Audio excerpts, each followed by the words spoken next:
Claim my domain, automatic bitch. Ooh, drop $3 on the rain, call it bring the truck, little bitch. Ooh. What's up, YouTube? Rich McCoy wanted to drop a quick video.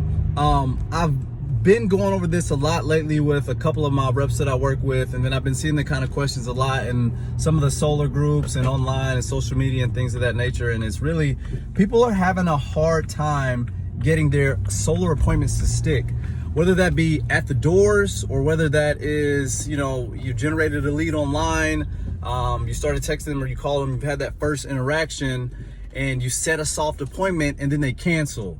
So the question is like, what are we doing wrong? What do we need to do to get these people that are interested, that do see the value in solar, that do say, hey, come back at this day, this time, but then they ghost us, they flake us, they cancel, they keep rescheduling.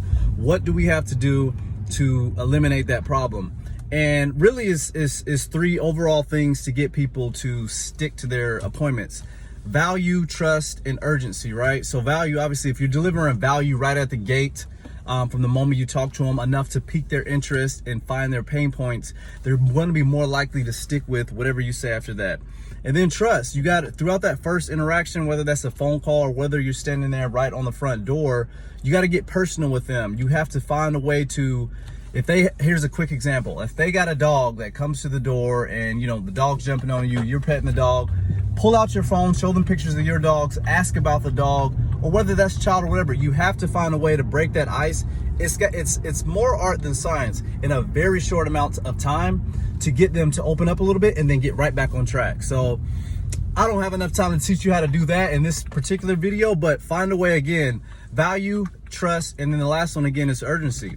If you do the first part right, and if you can find their pain points, because again, solar is a sale that is dedicated on pain, and you guys that are trying to sell off of interest alone is why you are struggling.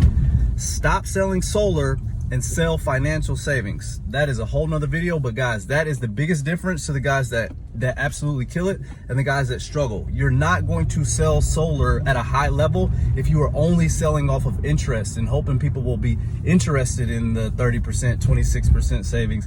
Hopefully they'll be interested in saving on their utility bill. If you ask the right questions and you find enough pain, and then you build on that pain about future rate increases and all of the things that they could potentially go face going forward, and that pain sticks, then all of a sudden they're motivated to take that appointment. So let me get back on topic. Again, it's value, trust, and then urgency. But throughout that entire conversation, throughout your entire sales flow, sales process, you need to be finding pain and then building pain and leveraging it throughout the entire piece. And lastly, if you're standing at the door, you've got that soft appointment, and again, guys get ghosted at the door all the time. Be aware of the smoke screen. These people, sometimes they're setting this appointment just because they want you to get off of their doorstep, and they don't know how else to say it. And they're masters at it. People, when they want to say no and don't know how, they become the greatest salesmen in the world, I promise you. Like, their excuses, somebody's getting sold that day. Either you're getting sold on why they're not going to do it, or you're getting sold on a fake appointment, or they're going to get sold on why they need to come listen to you speak again. But try this one out. Hey, not here to push you guys to make a decision today. Because you guys' bill is a little bit slightly higher than normal, it doesn't hurt for us to come back and at least lay out your options. That way you can make an educated decision about whether you want more information or whether it makes sense for you to go solar or to hold off for now or not. But again, it doesn't cost us anything. I would feel much better knowing that I did my job today and at least gave you guys the information so that you can know what you're saying either yes to or no to. Is that fair? And then another one, after you solidified that appointment, whether you've had a great conversation or not, interrupt the pattern of what they think. Because again, a lot of times you're going to get smoke screen. They just want you off of the doorstep, so they'll say yes and then they'll cancel, or they'll never respond to your text again. Hey, Mr. Homeowner, I knock on doors all the time, and I get it. I'm a salesman, and sometimes I hate being sold and I hate being bombarded by salespeople. And sometimes I'll just say yes so that the guy will leave me alone.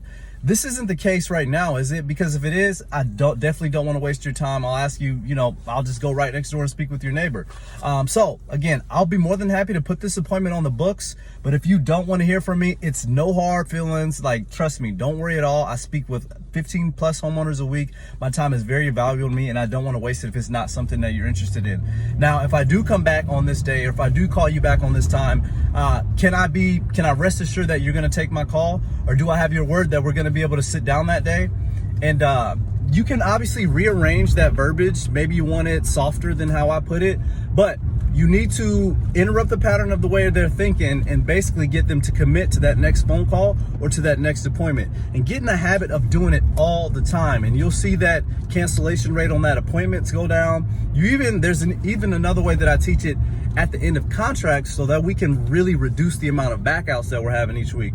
But again, guys, if you want more information on how to do these things, I would be more than happy to jump on a strategy call and share some of my tactics that me and my guys use to get more leads at the door, on the phone, and to close more deals at a high level.